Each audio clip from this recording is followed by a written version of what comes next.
This Tudor ring has a secret and very romantic message on the inside. It's a plain gold band ring, and inside is an inscription that says, "If this, then me." These rings are often wedding rings or betrothal rings, and inside they contain these little secret messages of affection, which sort of are beholden to the person who owns it and to the person who gives it as well. So the inscription on this ring, "If this then me," is actually one of the more popular inscriptions that we see on these rings. There's quite a good catalogue of all these recorded inscriptions, and they vary in the spelling and such like, but "If this then me" is actually quite popular.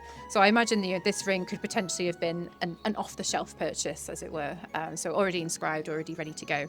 But that's not to say that perhaps people with perhaps a bit more money would have been able to sort of say, well, I want one that's a bit more specific to my love that I want to give this ring to. We have one in here, which is what we would call a memorial ring. So that has an internal inscription which says, "Death is the way of life," which is perhaps a little bit grim, but also very much true. Mourning rings, often, again, sort of a gold band.